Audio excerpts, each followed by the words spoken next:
Chers auditeurs de Rema FM, bonjour. Nous sommes le 28 août. L'édito d'aujourd'hui porte sur la terrible tragédie qui a eu lieu hier dans la ville de Nsujimi. Hier matin, 2 décès ont été constatés. Un homme, un sexagénaire connu pour sa piété, apprécié de ses concitoyens. Un jeune homme aussi, tout aussi apprécié par les jeunes de la cité. Nsujimi, c'est, je dirais, une capitale, sinon la capitale culturelle de la Grande Comore.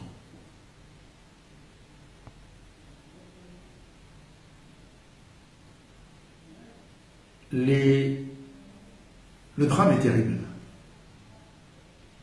Pas un drame, une tragédie. La tragédie nous interroge. Parce que ces gens très connus de leurs concitoyens ont dû connaître un drame pendant un moment. La question que nous devons nous poser, c'est: était-il possible de nous apercevoir, de les aider peut-être, d'éviter ce drame? Bien sûr, c'est la volonté de Dieu, mais c'est Dieu qui a donné à l'homme, qui a dit à l'homme d'apprendre, qui a fait que l'homme puisse devenir un médecin, un psychologue, un psychiatre, mécanicien, etc. Policier, juriste.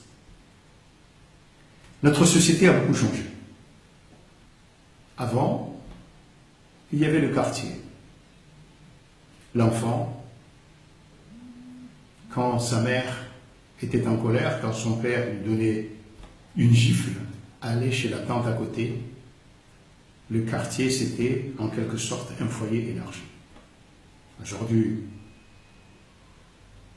la manière dont nous vivons, l'urbanisme en quelque sorte, a changé, puisque nous construisons en différents coins de la ville, et le voisin n'est pas quelqu'un qui est un membre de la famille ou un proche qui peut venir nous interroger ou à qui nous nous intéressons.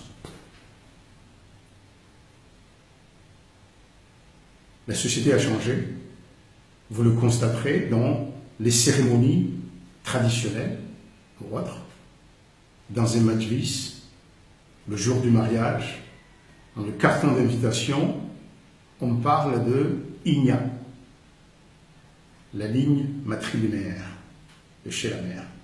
Maintenant, de plus en plus, on parle de famille. Et quand on dit famille, c'est un nom d'homme, parce que l'homme, aujourd'hui, gagne de l'argent, construit avec sa femme ou lui-même, a des propriétés. La femme aussi travaille. Certaines femmes travaillent. Ou même quand elles ne travaillent pas, mais elles travaillent à la maison, enfin, je veux dire qu'elles ne travaillent pas à l'extérieur, et construisent aussi. Des familles sont à l'étranger, construisent ensemble, ou chacun vient construire. Tout cela change de beaucoup de la manière dont nos relations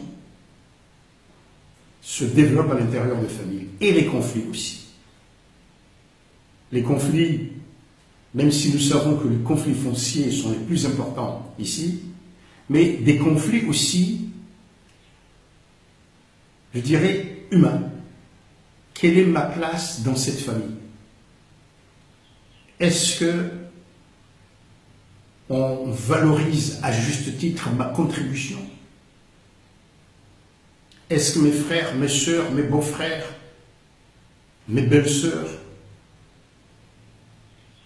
est-ce que mes cousins valorisent à juste valeur ce que j'ai donné. Ce sont des conflits qui sont là. Et cela affecte aussi beaucoup ceux qui sont à l'étranger, qui viennent ici après 20, 30 ans, 40 ans. Quelle est leur place dans la société? Quelle est leur place auprès des proches? Et malheureusement, il y a peu de réflexion là-dessus, il y a peu de travaux là-dessus, il y a peu de discussions là-dessus.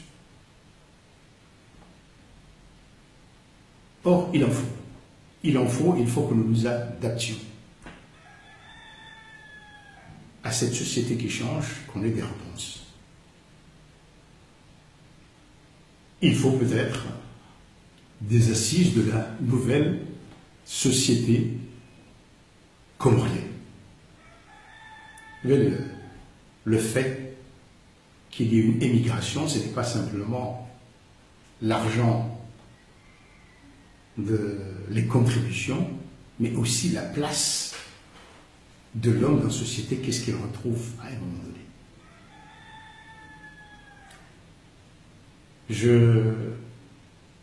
J'ai parlé de misogynie parce que, justement,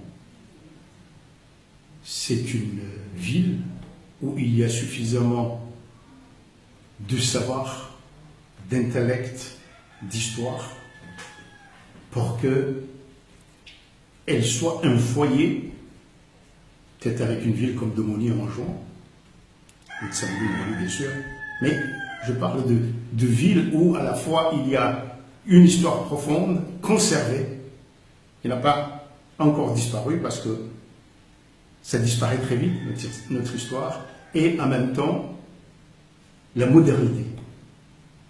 Et donc peut-être en Tsujini même, où ce drame s'est passé, on peut commencer à réfléchir sur notre nouvelle société. Parce qu'en Tsujini, il y a le Ngomé, les remparts, mais il y a aussi les portes des remparts qui sont ouvertes. À demain.